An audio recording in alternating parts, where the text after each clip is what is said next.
आज हम एक ऐसे प्रोडक्ट के बारे में बात करेंगे जिसे आप किसी भी फसल में प्रयोग कर सकते हो, मगर इसे प्रयोग करने से पहले हमें बहुत सी बातों का खास ध्यान रखना होगा। किसान वीरों, जैसे कि हमारी कोई भी फसल के ऊपर या बाहरी तौर पर पत्ती खाने वाली सुंडी या कीटों का बहुत अधिक प्रकोप हो गया हो तो हमें लैम्डा साइलोथ्रिन 5% का छिड़काव करने की सिफारिश की जाती है। मगर इसमें भी हमें यह ध्यान रखना चाहिए कि ये कीटनाशक अगर इंसान के शरीर में लग जाए तो ये कई लोगों के लिए बहुत ही हानिकारक हो सकता है, जैसे कि शरीर में जलन करना, एलर्जी या बहुत ज्यादा खुजली या नुकसान करता है। इसलिए हमें बहुत ही सावधानी पूर्वक इसका इस्तेमाल करना चाहिए। और अगर हम इस कीटनाशक को सब्जियों में प्रयोग करना हो तो हमें 200 से 250 ml से अधिक सब्जियों में इस्तेमाल नहीं करना चाहिए। अगर फिर भी हम इस कीटनाशक को इसी मात्रा में इस्तेमाल करते हैं तो ये सब्जियों की पत्तियों को काफी नुकसान कर देता है। और सब्जियों के अलावा आप अन्य फसलों में जैसे कि धान, गन्ना, गेहूं आदि फसलों में 250 से 300 ml मात्रा का प्रयोग कर सकते हो, कोई दिक्कत नहीं होगी। और अगर फिर भी हम लैम्डा साइलोथ्रिन 5% का इस्तेमाल कर रहे हैं तो उसी दशा में इस्तेमाल करना चाहिए जहां पर फसल में पत्ती खाने वाले कीटों का प्रकोप बहुत अधिक मात्रा में हो चुका हो। और अगर फसलों में कीट के लक्षण शुरू में ही दिखाई पड़े तो हमें लैम्डा साइलोथ्रिन 4.9% CS का ही इस्तेमाल करना चाहिए, क्योंकि ये कीटों पर लंबे समय तक नियंत्रण करने में बहुत ही कारगर साबित हुआ है तथा ये इंसानों के शरीर पर यदि लग जाए तो ये ज्यादा नुकसान नहीं करता।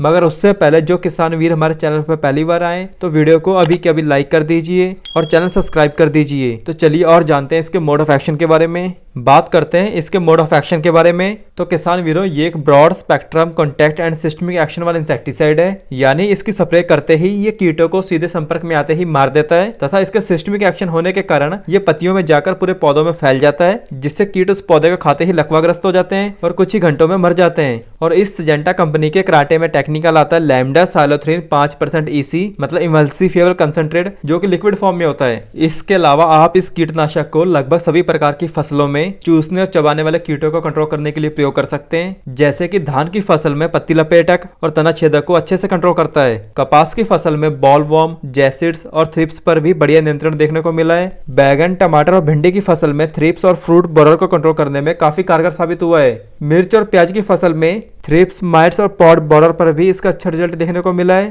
तथा आम के पेड़ों में हॉपर्स को भी कंट्रोल करने के लिए इसका प्रयोग कर सकते हैं। इसके अलावा इसे अन्य फसलों में लीफ हॉपर, लीफ माइनर आदि कीटों का कंट्रोल करने के लिए इसका प्रयोग कर सकते हैं। और इस कीटनाशक को आप घर के चारों तरफ जैसे कि कॉकरोच, मच्छर और मक्खियों जैसे कीटों को नियंत्रण करने के लिए भी प्रयोग कर सकते हैं। और ये एक येलो लेवल दवा है, यानी सबसे ज्यादा खतरनाक होता है रेड लेवल, फिर नंबर आता है येलो लेवल और बाद में नंबर आता है ब्लू लेवल का, और सबसे सेफ दवा होती है ग्रीन लेवल। तो आप इसी लेवल को देखकर पहचान सकते हैं कि कौन सी दवा कितनी जहरीली है। और किसान वीरों, इस कीटनाशक को आप सब्जियों और फसलों में स्प्रे करने के लिए सही मात्रा रहेगी 200 से 250 ml को 150 से 200 लीटर प्रति एकड़ पानी के लिए प्रयोग करना चाहिए। तो किसान वीरों, यही सब कुछ था कि हमें कराटे दवा का इस्तेमाल किस फसल में क्यों करना चाहिए और कितनी मात्रा में करना चाहिए। मगर इसका इस्तेमाल करने से पहले आप हमारा चैनल सब्सक्राइब कर सकते हो। धन्यवाद।